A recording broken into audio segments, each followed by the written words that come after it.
Yung, yung titignan sana namin bahay, isa ko ng bahay kanina, doon sa malapit nila namin. May tubig eh. Kaso nga lang walang parking. Mahirap talaga nung makahanap ng parking dito sa lugar ng taas. So yun po, sabi niyo po lang ganyan sa prayer ko na. Sa prayer ko na. Amen mga kapatid? Tapos na tayo. Joke lang. Wala pang preaching. Punta po tayo sa Mark chapter 5, verse number 21 hanggang matapos po ang chapter.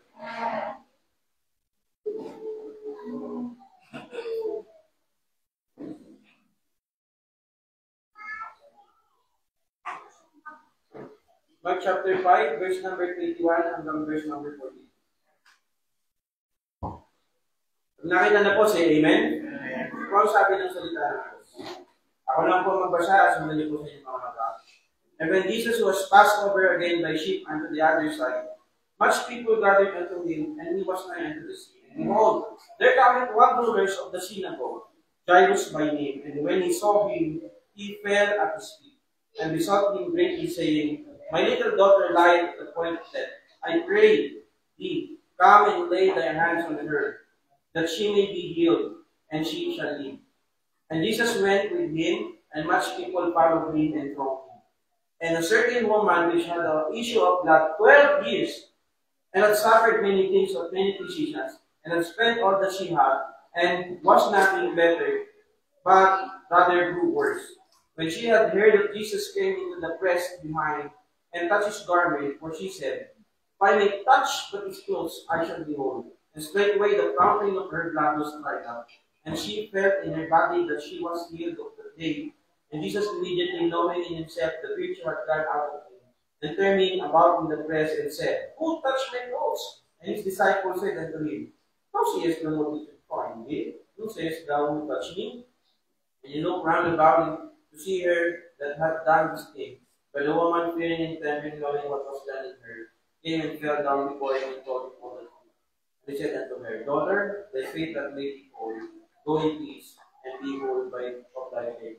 And while he yet spake, there came from the ruler of the synagogue's house certain which said, Thy daughter is dead. Why troublest thou the master any further? As soon as Jesus heard the word that was spoken, he said unto the ruler of the synagogue, Be not afraid, only believe. And he suffered no man to follow him, save Peter and James and John, the brother of James. And he came into the house of the ruler of the synagogue, and seeth the tumult and them that wept and walked away grieving.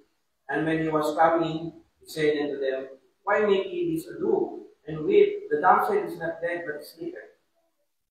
And they laughed at him, scorned that when he had put them all out, he taketh the father and the mother of the damsel, and them that were with him, and entered in where the damsel was lying. And he took the damsel by the hand, and said unto her, Talita cumi, which is being interpreted, Damsel, I say unto thee, arise. And straightway the damsel arose and walked, for she was of the age of 20 years, and they were astonished with a great astonishment. And he charged them straightly that no man should know it, and commanded them something should be given to her. Tayo po ay manalangin. Let's pray. Father in heaven, as we have your word, mangusap po kayo sa aming puso't isipan, at ang banal na Espiritu po ang siya pong magturo sa amin. In Jesus' name, pray, Lord and Savior. Amen. Praise the Lord. Tayo po yung makungupong lahat. Next week, ang pag-aaralan po natin is about waiting on the Lord. Naranasan na ba natin na meron tayong mga ini-expect, but we see God's delay? Merong mga postponement or delays in our waiting. And in this time, sa mga delays at sa mga situation like this, makikita natin sa ating binasa, merong dalawang situation kung saan may isang tatay na hopeless at ang isang babae na hopeless. Like, hopeless situation. After po ni Jesus Christ, pagilingin itong lalaki na sinapian ng legion, last week pinag-aralan po natin yan, from gatherings, siya po ay ulit nag-ship sa kabilang side of the sea. At pagdating ng verse number 21, ang sabi po dito, maraming tao ang nag-aantay kay Jesus Christ. At pagbaba po ni Jesus Christ sa bangka, sa ship, meron rin po siyang lalaki na nagngangalang Jairus. Sabi po ng Bible, siya po ay rulers of the synagogue. Hindi po siya priest. Pag sinabing rulers of the synagogue, sila po yung parang MC, sila po yung naglilinis, nag-aasikaso, parang katiwala ng isang sinagoga. Sinagoga, hindi po ito church, hindi din po ito temple. Ito po ay isang place kung saan binabasa nila ang scripture ng mga Hudyo. At nung nakita po ni Jairus si Jesus Christ, nagpatira pa ito si Jairus sa harapan ni Jesus Christ. At ang sabi, ang aking pong anak, batang babae na 12 years old, siya po ay malapit ng mamatay. Pumunta po kayo sa kanya at patungan niyo po siya ng inyong mga kamay at siya po ay mabubuhay. Kasi 50-50 na at the point of death. At ang nangyari, pinuntahan ni Jesus Christ ang bahay ni Jairus, pero sa kanyang pagpunta, merong isang istorya na parang madidelay. Alam mo yon, yung parang ikaw papunta sa ospital, tapos biglang very important, tapos biglang may nakasalubong ka na mag-i-stop sa'yo. Parang ganun ang nangyari dito kay Jesus Christ. Merong isang babae na hindi natin alam ang kanyang pangalan. Siya po ay merong sakit, issue of blood, or hemorrhage, o pagdudugo. Marahil sa kanyang matres, sa kanyang sinapupunan, or hindi natin alam, 12 years siyang dinudugo. At merong description tungkol sa babaeng to. So parang nangyari, kwento ni Jairus, mamamatay yung anak niyang babae. Papunta na sila ni Jesus Christ. Pero biglang merong nang istorbo, parang ganon. Merong biglang delay, merong parang nagpahinto sa pagpunta ni Jesus Christ sa bahay ni Jairus. At ang sabi ng Biblia, itong babaeng to, siya po ay nagsasuffer for 12 years ng kanyang sakit ng pagdudugo. At marami ng doktor ang tumingin sa kanya at naubos na ang kanyang bank account, wala na siyang pera, pero hindi pa rin siya bumiti, kundi mas lalong lumala ng lumala ang kanya pong sakit.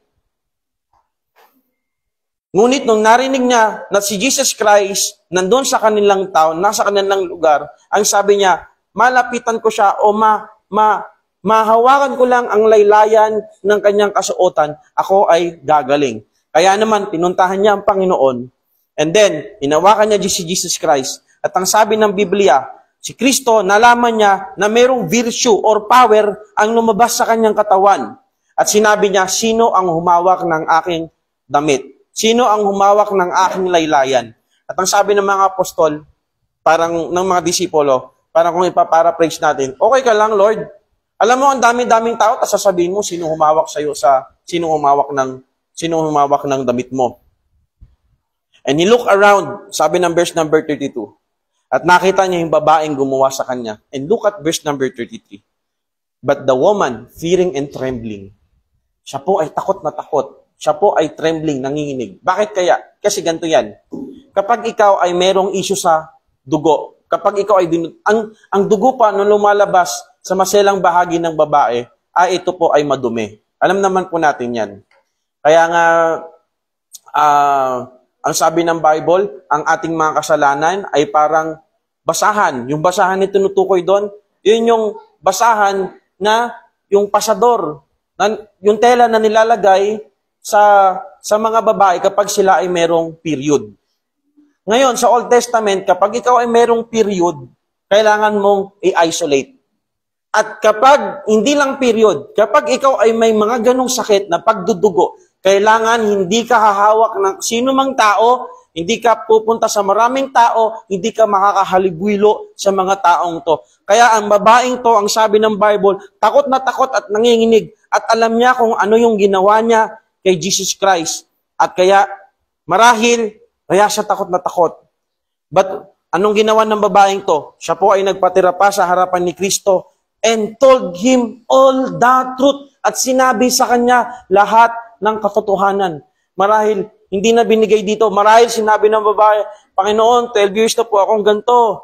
Ganito po yung kasalanan ko. Marahil yung mga kasalanan na ginawa niya. Marahil kung paano niya naisip, kung paano niya narinig si Jesus Christ, or kung ano pa man. At ang sabi ng Panginoon, anak ko, anak, daughter, ang iyong pananampalataya ang nagpagaling sa iyo. Go in peace and be whole of the plague.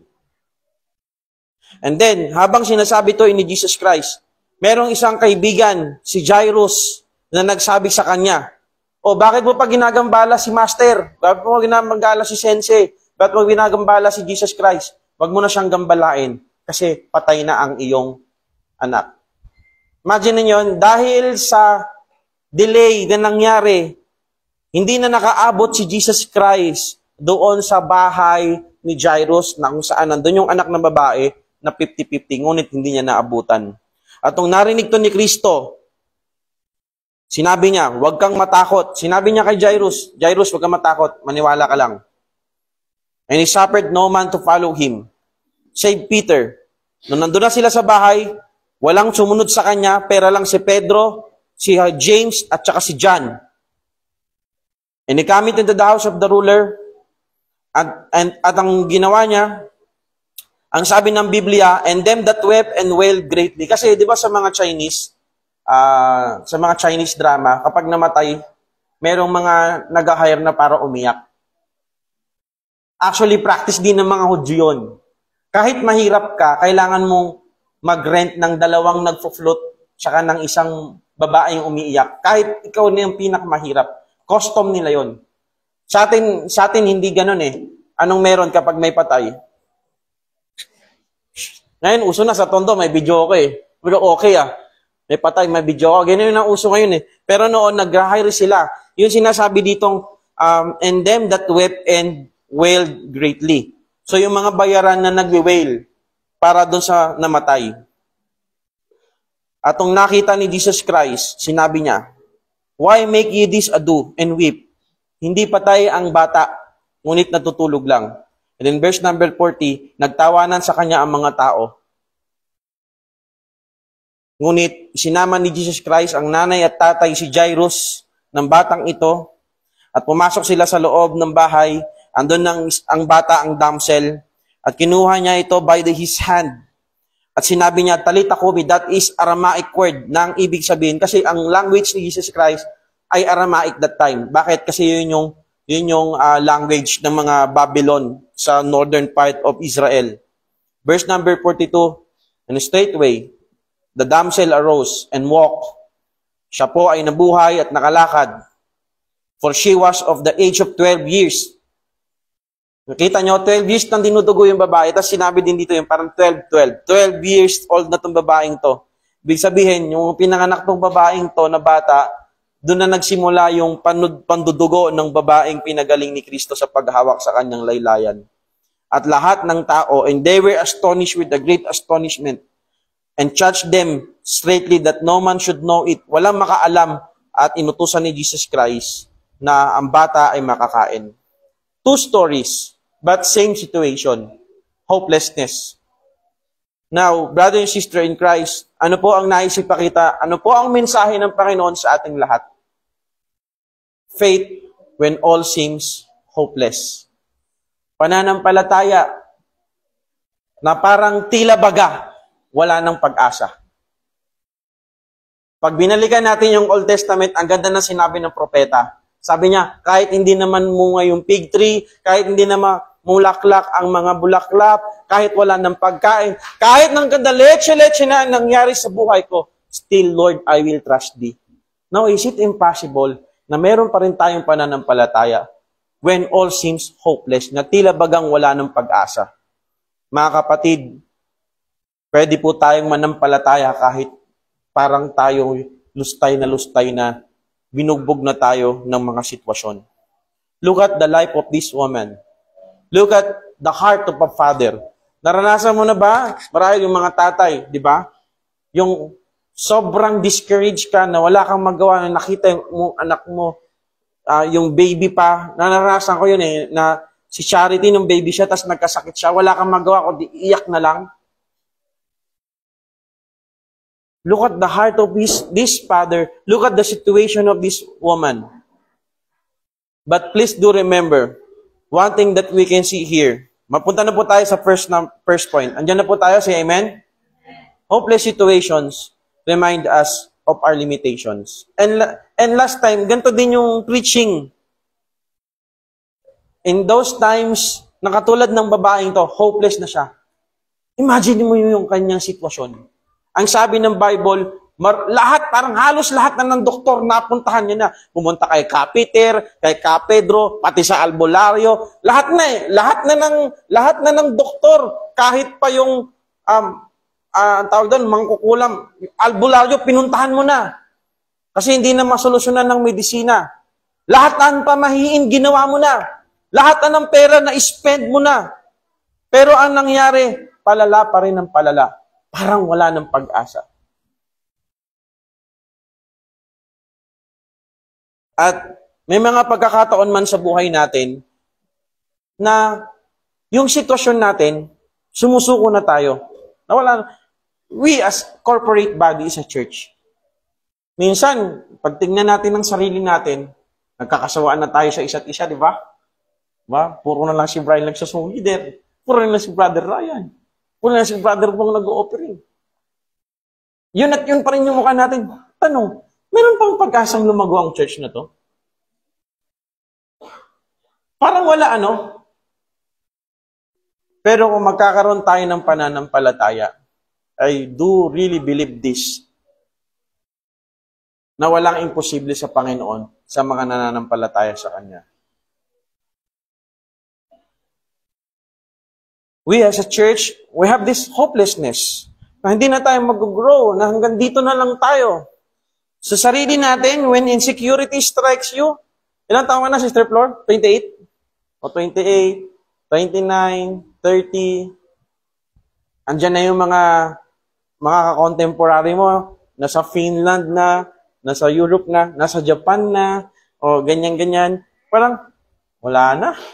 Mamamatay na lang ako sa Pilipinas. Tapos, pag nakita mo yung anak mo, parang walang kapag-asa sa buhay. Ngayon, tatay ko, ang kulit eh. Sabi niya, ang kapatid nyo tinuruan ko talaga mag-drive yan kahit minor de edad. Para man lang kahit wala siyang matapos, kaya niyang buhayin yung sarili niya. So, parang wala siyang believe doon sa kapatid ko na makatapos. Salamat naman sa Panginoon. Gumraduate din ng automotive, si Franklin. Tingin natin sa sarili natin, parang hopeless. But that's the truth. But that's the truth in life. We as a Christian, the Bible clearly teaches us that you are nothing without God. You can do nothing. Wala kang magagawa kung wala ako. John chapter 15. So when we are in a hopeless situation and remind us of our limitations, merong kasunod. And that leads us to into point number 2. Faith moves us to reach out to Jesus.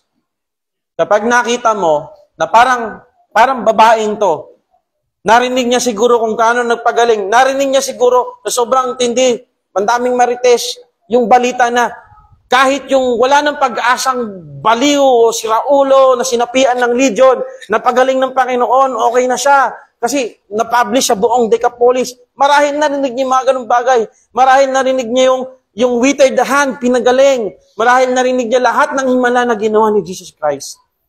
At nung nakita niya ang Panginoon, she reached out to Jesus. And look at this synagogue ruler. Hopeless situation. Bilang tatay, wala na siyang magawa. But he knows the Lord Jesus Christ. He was a believer of the Lord Jesus Christ. And faith moves them to reach out to Jesus Christ. So ano sinasabi nito sa atin, mga kapatid? Kapag nakikita tayo na hopeless na, when we reach our limitation, or when we are at the end of our rope, yung parang nasa dulo ka na ng lubid, na parang wala ng pag-asa, manampalataya ka sa Panginoon. Reach out to Jesus. Ulitin ko, ang pag-iisip o ang pag-iisip ng masyado, ang pag-think o pag-overthink, ang pag-aalala, ang pag-worry o ang pag-aalala ng lubos, worry and anxiety, ang lungkot, sadness, o ang sobrang lungkot ng lubos, depression. Ito po ay mga pagkakataon to reach out to Jesus. Ano bang access natin sa Panginoon bilang kanyang mga anak? Meron bang time na si Jesus Christ, business hours mo lang siya ma-reach out? Di ba sa mga teacher o sa corporate professionals, hindi ka pwedeng magchat-chat ng gabi, madaling araw. Dapat 7:30 hanggang ano lang? Hanggang 5 o'clock lang. 7:30 hanggang 5 o'clock. Mga business hours. Yun lang. Ngayon, pag may kailangan ka at sarado na, wala. Pero ang Diyos po natin, we can reach out to Him, to Jesus Christ, reach out to Jesus anytime we want. So when we are thinking, when we are in our hopeless situations, don't just think and overthink. Don't just sad or be depressed. Don't just worry or anxiety. Lahat ito ang sabi ng Bible. Nasaan yung nakalagay? Casting all your cares upon Him, for He careth for you. Ilagak mo lahat sa Kanya sapagkat Siya ay nag-aaruga sa iyo. Alam nyo yung when Moses faced the Red Sea, hindi ginawa ng Panginoon, tinanggal niya yung Red Sea. Tapos nakaano na sila. Nakatawid. No! Anong ginawa ng Panginoon? He split the Red Sea so they can walk through. Sometimes, nandun tayo sa mga problema na hindi naman nawawala. Pero nakakalakad pa rin tayo. So, our faith moves us to reach out to Jesus. Mga kapatid ko sa Panginoon, look at your life. Wala na ba, parang hanggang dito na lang ba tayo? No. Merong gagawin si Lord para sa atin. We as a church, merong gagawin si Lord. I really believe that. Naniniwala kayo doon?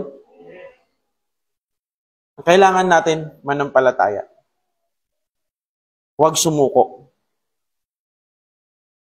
I don't know your situation, but in the situation na hindi na natin kaya, we're praying, Lord, please remove this problem. But let us pray na, Lord, even though I have this problem, tulungan niyo po akong manampalataya pa sa inyo. Madagdagan yung pananampalataya ko sa inyo. Because yung pananampalataya man natin, maliit o malaki, it doesn't matter yung intensity as long as you have faith. Because what matter most is the object of our faith. Kung sino ang ating pinanampalatayanan. Kahit malaki ang pananampalataya mo, pero ang pananampalataya mo sa sarili mo lang, pananampalataya mo sa mundo, sa maling Diyos, wala ito. That's why one of our old hymns tells us, I need no other plea. I need no other, wala na. Hindi ko na kailangan pang makipagtalo. It is enough that Jesus died and that He died for me. And next, verse number 35 to verse number 36. Faith holds on. Faith holds on even when God seems delayed. Ang sakit niyan. And next week, mas pag-uusapan natin ito ng konti. Pero mga kapatid, never misinterpret God's delay to be God's denial. Sa ating perspective, never misinterpret. Huwag mong kakalimutan na ang delay ng Panginoon ay hindi ibig sabihin no. Sometimes God say yes, sometimes God say no, and a lot of times God is telling us, not yet. Antay ka lang, relax ka lang. At yung delay dito, wala eh.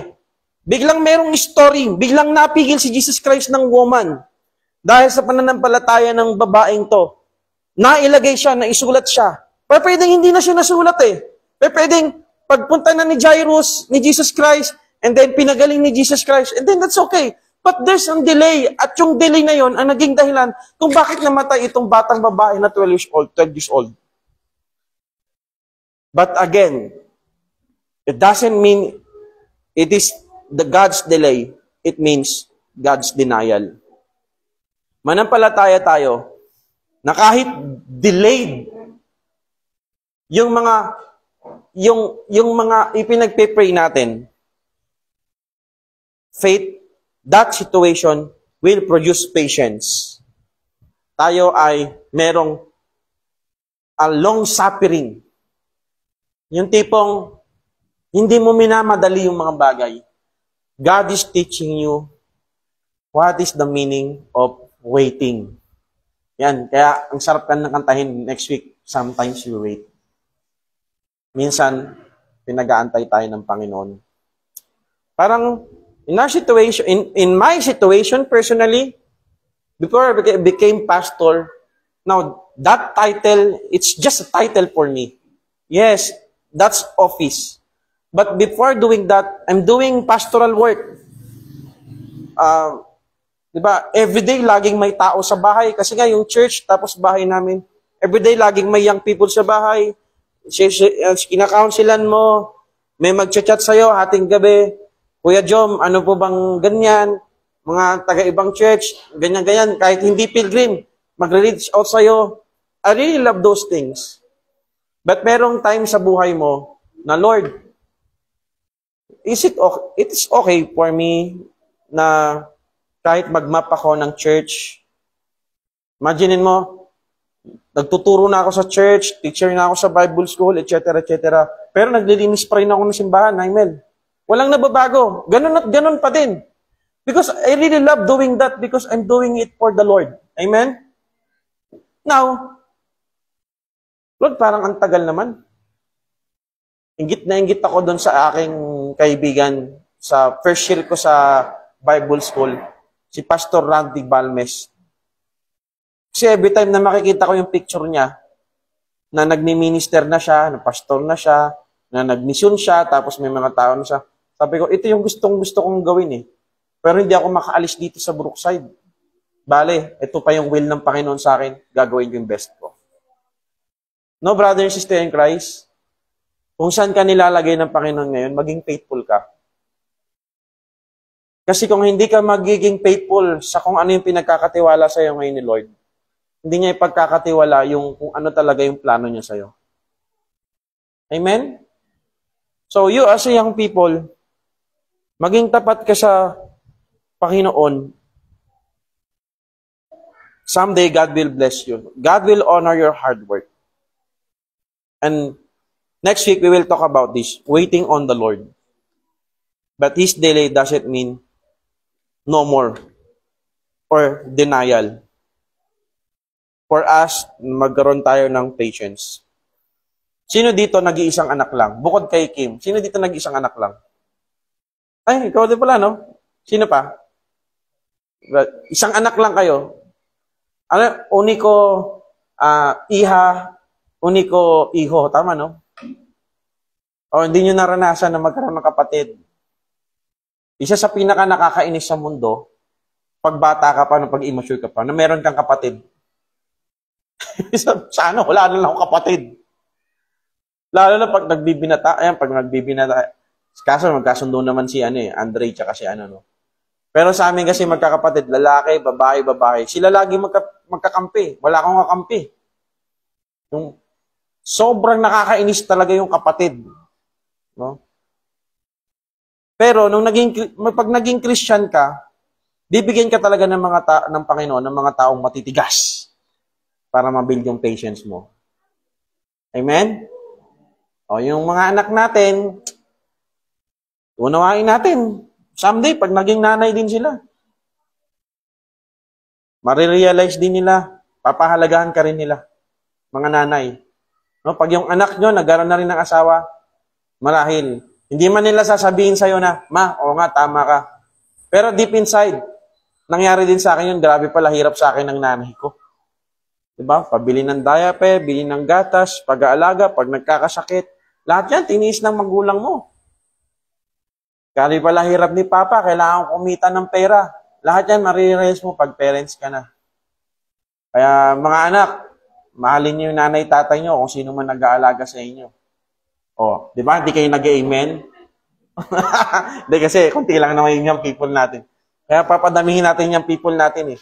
Para pag magpipit si pastor dito, gumaganon na yung Yan parang nung nakaraan, yung last Monday, grabe magpitch yung pastor eh. Sigaw na sigaw talaga, kita na yung ugat. Mga young people, ang titigas ng ulo nyo. O, pag mga patama, walang nag-amen eh. Ibig sabihin nun, tinatamaan. Praise the Lord. Andyan pa tayo mga kapatid? Next. Faith stands firm despite ridicule to doubt. Ngayon, yung mga taong ginawa kay Jesus Christ, pinagtawanan lang siya. Sabi ni Diyos, hindi patay yan, tutulog lang yan. Tintawanan, ano ka, baliw? Patay na nga eh. Wala nang pulso oh. Wala na, patay, dedo, no more. Wala nang hininga. But faith stands firm despite ridicule or doubt. Verse number 40, pinagtawanan lang si Jesus Christ. Marahil, Jairus, ba't mo pa pinapasok si Jesus? Wala na nga eh, wala na eh. Saka din si Raulo eh. Yung nanay, etong 3 disipulo, wala na yan. And in our Christian life, a lot of times, tayo ay mariridicule. Mismong tayo din, pinapersecute din na, alam ko, meron naman tinatawag na biblical self-love. Pag wala kang self-love, hindi ka nakakain, sasaktan mo yung sarili mo. Yung biblical, yung tipong alam mo na meron pang mangyayari kasi nandiyan ang Panginoon. But minsan, may mga pagkakataon na kaaway mo din ng sarili mo. Diba, natatawa tayo kapag yung kaliwang bulsa, nanakawan niya yung kanang bulsa. Parang niloloko mo na yung sarili mo. Or nakakita ka na ba ng tao na sinusuntok niya yung sarili niya o kinakalaban niya yung sarili niya? Parang, wag! But minsan tayo, totoo yun.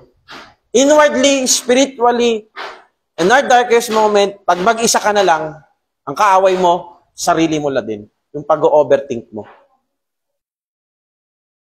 Na sumusuko ka na. Parang sinabi ng Panginoon na meron siyang palaging magandang plano sa'yo. Pero ikaw, wala yan. Di yan. Yung church namin, ganito na lang talaga. Di na talaga. Di na ako makakapag-asawa. Ganito na lang ako. Di na magiging ordinaryong tao na lang ako. You need to have a conviction. And what is conviction? Whatever befall, ano man mangyayari sa buhay na to, you stand firm sa pananampalataya mo na merong magandang plano si Lord sa'yo. Look at the life of Joseph. Ang daming pagkakataon doon, but God. Ito yung sitwasyon ni Joseph, hopeless, but God. Ito yung sitwasyon, nakulong, but God. Ito yung sitwasyon, but God. Ikaw, ganito yung sitwasyon mo ngayon, but God loves you and meron siyang magandang plano sa buhay natin. Naniniwala kayo doon? Now, pag dadating yung time na mismong ikaw, kalaban mo sarili mo, nire-ridicule mo yung sarili mo, nagda-doubt ka. Sabi ng Bible, and David encouraged himself in the Lord. Kausapin mo din yung sarili mo. Self-talk. That is healthy. Minsan, ginaganto ko yung sarili ko eh. Kaya mo yan. Ganon nga kayo? Brian, kaya mo yan. Kausapin mo. Kaya yan. Gumala ka sa Panginoon. Minsan mapapalakas pa eh. I-encourage mo yung sarili mo sa Panginoon. At ang dami nating tinatawag na we feel sorry for ourselves. Yung ganon, you feel sorry for yourself, I feel sorry for myself kasi ganito yung nangyari sa akin. Self-pity. And sometimes, ang ibig sabihin yan, pagdududa. Ngunit kailangan natin magkaroon ng pananampalataya, ng conviction, na kahit mismong ikaw, sarili mo, meron pa rin plano si Lord sa'yo. So, palagi kong tinatanong, pag nakatapos ka ng ganyang course, anong plano mo? Pag nandun ka na sa ibang bansa, anong plano mo? Pag naging mayaman ka na, anong plano mo? you must seek the will of the Lord in your life. Kaya, ito ang clear sa Bible. Saan ka man dalhin ng iyong mga paa, ano man maging level ng sitwasyon mo sa buhay, magkaroon ka ng conviction, Lord, I shall not be moved. Hindi ako matitinag. A lot of times, makikita natin sa mga young people, napaka-faithful nung sila ay walang-wala pa. Pero pag may pambili na ng iPhone 5, pag meron ng pampakulay sa buhok, pag meron ng Gucci na bag, pag meron ng pang-forma, pag meron kotse na, goodbye, Lord. Walang conviction. Kaya nga sabi ko, siguro, Lord, ang pagpe-pray ko lang, maging milyonaryo yung mga kapatiran, hindi bilyonaryo. Kasi pag naging bilyonaryo kayo, baka sabihin nyo, hindi na ako bagay sa Dasmariñas. Dito na ako sa Forbes. Saan ba yung Forbes Park? Saan ba yun? At Taguig ba yun o Makati? Hindi ko alam eh. Hindi na ako bagay dito. Hindi na ako bagay sa yung mga yumaman. Hindi na ako bagay sa Baptist Church. Kasi pag Baptist Church, laging under construction. Totoo naman, di ba? Doon na ako sa talagang mga mega church. Pastor, may ganun. Oo. Nung yumaman, iniwan yung church. Kasi, hindi na daw siya bagay doon. And last but not the least, are you still there, brother and sister in Christ? Faith when all seems hopeless. Faith experiences God's power over the impossible. Talita kumi, damsel, I say unto you, arise. I say unto thee, arise. And God is telling us right now, talita kumi, arise. Church, arise. Sana makita natin, ma-experience natin, through our difficulties, in all of these things, makita mo yung kapangyarihan ng Panginoon sa buhay mo. Ma-experience mo, at yan ang nagagawa ng pananampalataya sa Kanya. Jairus still continue, okay Lord, pasok ka. The mother of this child, the 3 disciples. At minsan, ganito eh. Ang galing natin magplano sa buhay natin. Tapos biglang, pag nag-fail yung plano natin, depressed tayo. Nag-fail eh. Pero mga kapatid, hindi dapat ganun yung mindset. Sa corporate, ganun. Sa mundo, ganun. Magplano ka, tapos dapat okay lahat. Kasi kung hindi, may bubulyawan. Bakit ganito, ganyan. Pero dapat, sa Christian perspective, hindi tayo ganun. Nagpaplano tayo, pero ang Panginoon ang nag-o-order ng mga steps natin. At kapag in the midst, sa buhay natin, sabihin natin, may tinatawag tayong middle age, di ba? Ikaw ay nasa 40 ka na, ikaw ay nasa 50, 30, you're looking back, you're looking forward, or whatever situation in your life, you can always experience God's power. Because a lot of our situation, it seems so impossible. But with God, nothing shall be impossible. So, brother and sister in Christ, I'm challenging you and telling you right now, arise. God wants you to experience His power, to experience the impossibility. It will be possible because of the Lord. Na, meron tayong Diyos na nag-create lahat. Kaya, ang ganda ng prayer meeting kagabi, no? Nung preaching. Minsan ako, pag nagpipreach, nabibless din ako sa preaching ko eh. No? Parang nasabi ko yon. Oh, amen, praise the Lord. Oo nga, no? Genesis chapter 1, verse number 1. In the beginning, God created the heaven and the earth.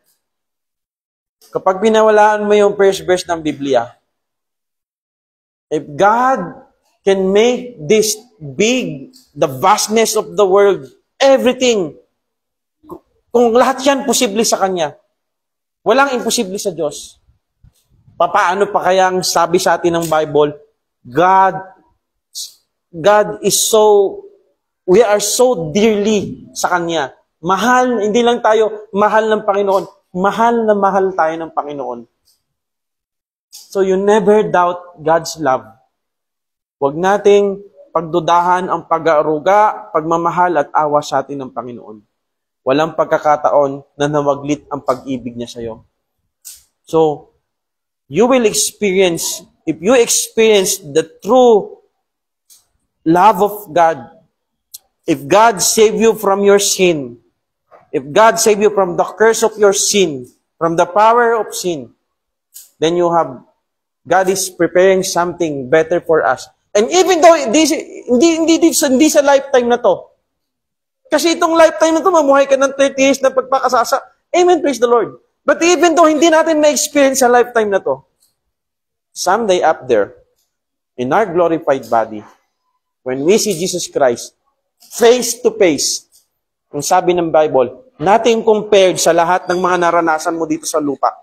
Kahit anong persecutions pa, paghihirap, sakit, etc., hindi mo yan maikukumpara kapag nakita po na si Jesus Christ. It will be worth it all when we see Jesus Christ. So, brother and sister in Christ, when all seems hopeless, manampalataya tayo sa Panginoon. Let's all stand up and let's pray. Father in heaven, two stories, same situation. Hopelessness. But you want us na manampalataya sa inyo. Minsan, nakikita namin sa sarili namin, mismong sa sarili namin, wala na kaming believe. Parang sumuko na kami. But Lord, there's still hope. When hopelessness meets hope, and that's you. Help us, Lord, na manampalataya sa inyo. Magkaroon kami ng conviction. Thank you for teaching us. Magkaroon po kami ng patience. Lord, you want us to experience your power na wala pong imposible sa inyo. But all things are possible sa inyo po.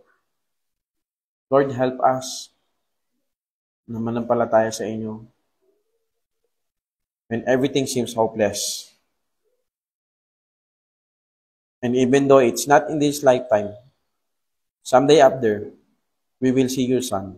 We will see you beholding the Lord Jesus Christ, the one who saved us, and it will be worth it all. Thank you po sa inyo pong mensahe. Brother and sister in Christ, in this moment, are you experiencing hopelessness in this situation? Faith, manalig ka. Why not come forward and say to the Lord and kneel? Baluktutin mo ang iyong mga paa. Lumod ka sa Panginoon.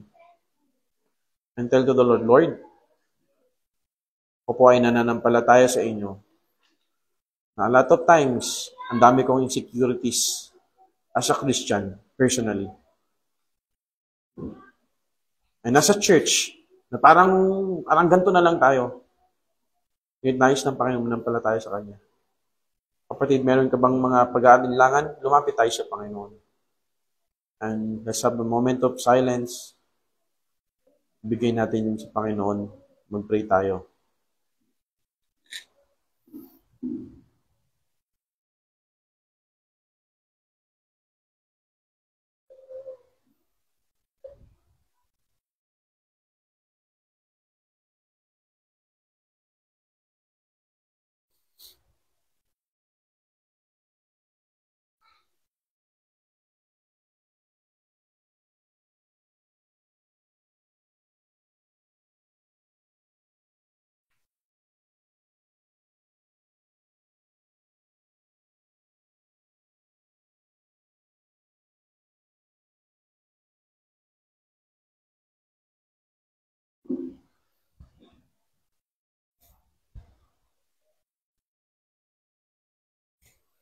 Father God in heaven, once again, as she faced this week, we give it all to you. Amin pong ibinibigay sa inyo ang aming parating na linggo. Marami pong challenges, marami pong trials. Ngunit alam namin na kami po ay inyong sasamahan. Mapatuloy niyo pong pagpalain ang inyong pong mga anak. Sa amin pong trabaho, bless niyo po. Sa lahat po ng nagmamaneho ng sasakyan araw-araw, motorman o four wheels, ingatan niyo po sila. Sa mga tatay na nagtatrabaho, gumigising ng maaga para magtrabaho, strengthen niyo po sila. Sa mga nanay na nag-aaruga everyday na kanilang mga anak, pagpasok sa eskwela, strengthen niyo po sila at bigyan niyo po ng patience. Sa mga anak po na nag-aaral mula elementarya hanggang kolehiyo, bigyan niyo po sila ng karunungan at ma-excel po sila sa kanilang pong gawain. Tigit sa lahat, ma-recognize po nila na kayo po ang nagbibigay ng katulungan. Sa amin pong mga working professionals, sa mga nagtatrabaho po, i-bless niyo po sila sa kanilang trabaho, maging maganyang testimony, at i-promote niyo po sila, at ano po mga dinidesire nila sa kanilang mga work, bless niyo po, Panginoon Ama. At ganoon din po, yung mga may business, may mga anumang source of income ng mga kapatiran, pagpalain niyo po ito. Patuloy niyo pong pagpalain lahat ng mga kapatiran. Financially, spiritually, sila Panginoon na inyo pong gawing daluyan ng pagpapala. Dinadalangin din po namin as a church, ano pong na nalalapit na pag-renovate, mapaganda po namin ng aming simbahan, bahay-sambahan, mapinturahan. Provide niyo po yung lahat ng pangangailangan namin, yung mga tao magtatrabaho. Bless niyo din po. Yung mga kapatiran, bless niyo po ang kanilang finances. Patuloy na gawing channel of blessing. At next week po, sa Sunday, yung mga na-invite po namin mga bisita, nawa po makasama po namin. At nawa po maging masaya. Tulungan niyo po kami, samahan niyo po kami. Maramdaman po namin na maglikod po sa inyo ay merong kagalakan. Dalangin ko din po yung aming mga kapatid na wala dito, may mga karamdaman, pagaling niyo po sila. Mga kapatid po namin sa ibang bansa, inatagabayan niyo po sila. At mga kapatid po namin naghahanap ng trabaho, nag-aantay, examinations, ano pa man, i-bless niyo po sila, Lord. At makita po namin yung blessing in waiting. Lord, bless us as a church. At sa amin din po, ang aming pamilya, i-bless niyo po. At dito po mga katao dito sa Mabuhay, marami pong makilala sa inyo. We thank you, Father, in all these things we ask in the most precious name of our Lord Jesus Christ. Amen. Amen. Let's sing praise.